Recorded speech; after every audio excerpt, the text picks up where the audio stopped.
How I Met Your Mother is a sitcom with some of the best running gags. I've got it. The ultimate wager, slap bet.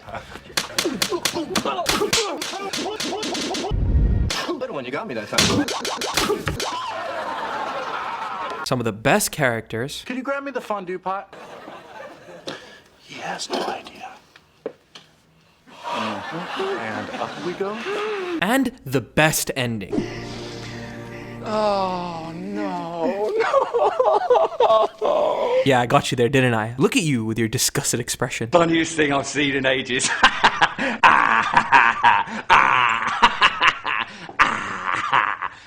In all seriousness, no way. But I'm getting ahead of myself. Let's just back it up a little bit. From the title alone, anyone who hasn't seen this show already knows what it's about, right? I mean, how complex and nuanced can a show about a man trying his best to find his one true love in New York City be? After all, a billion sitcoms and movies include this exact plotline. That's where this show defies expectations. It is not just a show about finding someone. It's a show that focuses on preserving the fun and immature side of life, no matter how old you get. But the show's non-linear storytelling is what makes it stand out among other sitcoms. What if I told you that you would never get the same viewing the first time you watch scenes like this and scenes like this? Like any other show, How I Met Your Mother has its dark and depressing episodes. He had the episodes where Marshall must deal with his grief after his dad abruptly passes away. He had the episode where Robin is telling her kids the story of how she met their father, only for it to be a scenario she concocted in her head after finding out she can't have kids. Now, these episodes were extremely sad in the moment. What I mean by that is that it's just as sad as it was when it came out, and if you watched it after the show ended, you'd feel the same way. But there's one episode that's perception completely shifted when the final episode of the show came out. It's an episode that was already quite sad, but now I'd argue it's the most tragic and devastating episode in the entire show. Step back, relax, while I take a deep look and analyze the episode called The Time Travelers. Most of the time, shows that have some kind of time traveling aspect slap hard, and this episode is no different. The episode begins with future Ted telling his kids how in the early half of 2013, he and his wife lived very close to each other, but could not have been further apart. He describes how she was doing economics and how he was teaching architecture. He then states that she was dating some guy called Lewis, and unlike her, he says, And I was alone. oh, believe me, this holds a completely new meaning toward the end of the episode. So Barney comes to Ted at the bar and tells him that he's got a special night planned, that they're gonna go watch robots versus wrestlers. And in classic Schmosby fashion, he declines and says he's got a big lecture tomorrow. So then Barney tells Ted that 20 years from now, Ted's gonna be happy that he went to robots versus wrestlers today. And then Barney says this. 20 years from now, when my 26-year-old third wife asks me about this, You make a lot of those jokes. Which immediately makes me think about this clip. Now, I'm getting the word nonce. The rest of the gang arrive, and we get introduced to the second plot of the episode. Marshall invented this new drink called the Minnesota Tidal Wave, and while he wants the credit for making it, he's embarrassed because apparently it's a girly drink. So Carl the bartender recognizes the ingredients and says, Wait, you're ordering a Robin Scherbatsky. Why don't you just say that? now this leads down a road of utter rivalry between Robin and Marshall. It's a cute plot involving the Phoebe and Chandler of the show, the pair that rarely have secluded plots to themselves. Also, leave a comment down below who your favorite character is and why. Leave a like and subscribe while you're down there. Back to the main plot, Barney tells Ted that in order to make the best memory possible, he's gonna consult 20 years from now Barney and is gonna let him call the shots. And Ted just kind of blankly entertains this idea, which results in this. Ted, I'd like you to meet 20 years from now Barney. Yeah, the editing in this episode was insane. I can only imagine just how long it must have taken. So when 20 years from now Barney fails to convince Ted, they rope 20 years from now Ted into the plot. And after Barney asks Ted for a scalp check, 20 years from now Ted trolls present Ted by saying he's not married yet. Present Ted gets convinced, and as soon as they're about to leave, they're stopped by 20 hours from now Ted. That's when I realized just how similar the plot of this episode is to that Julian Smith sketch. The only difference is this episode makes sense, and that one was just hilariously ridiculous.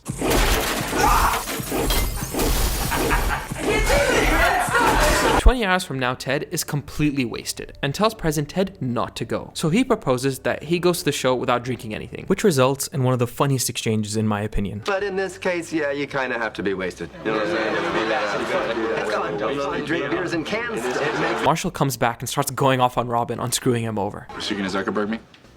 All right. You're Zuckerberging me? That's fine. Better lawyer up, asshole. So Marshall proposes a dance-off, to which Lily says, Doctor said your dancer's hip is worse than ever. You have to lay up dancing for a while. You're killing me, Lily!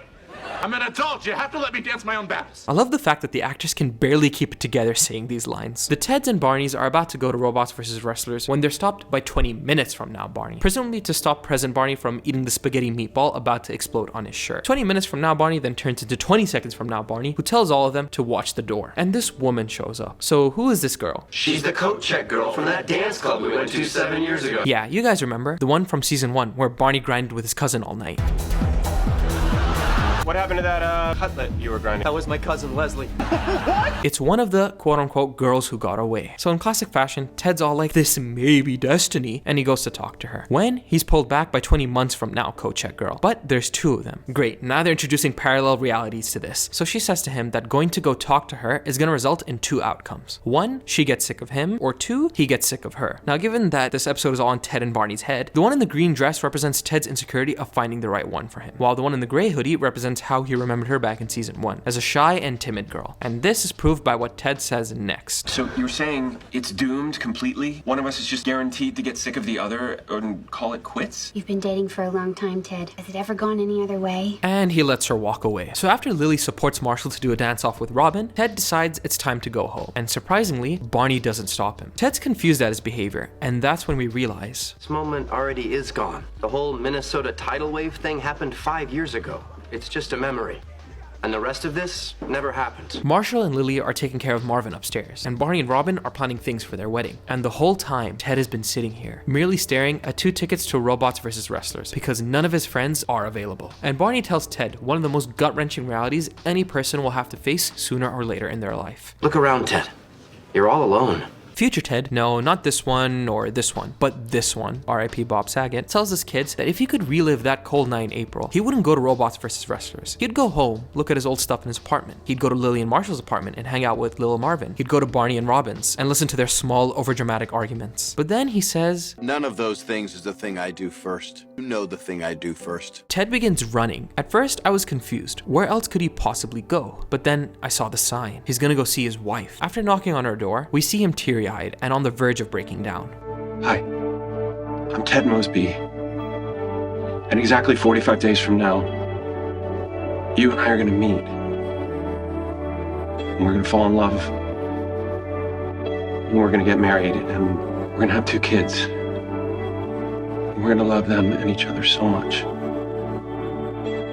All that is 45 days away.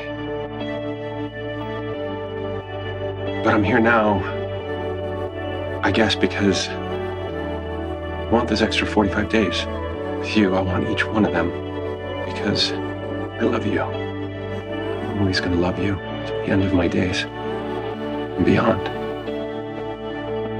See?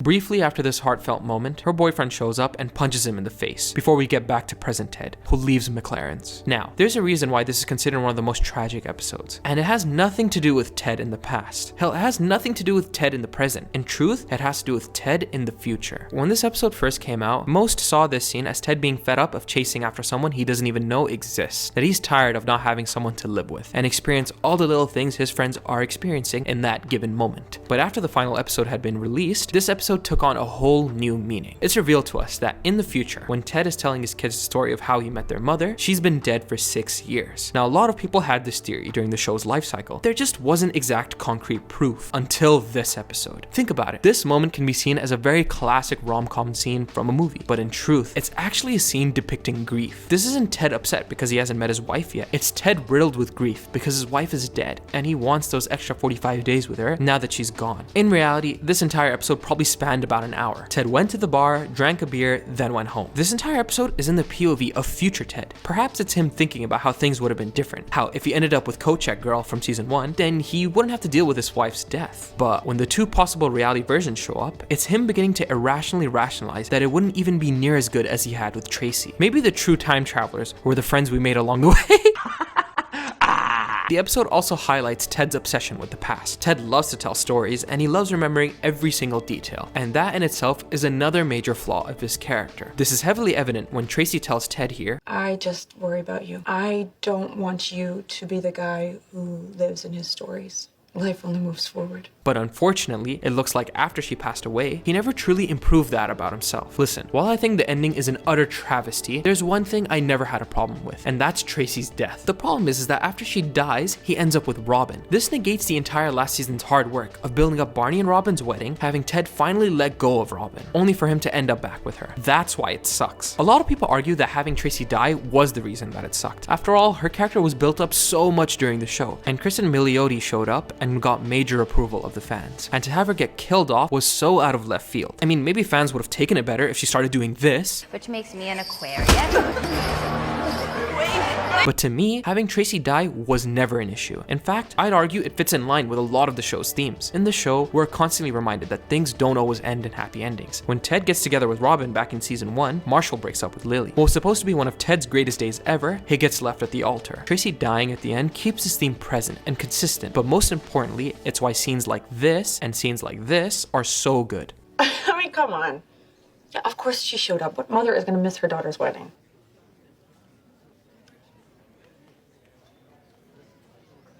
Oh, hey. No.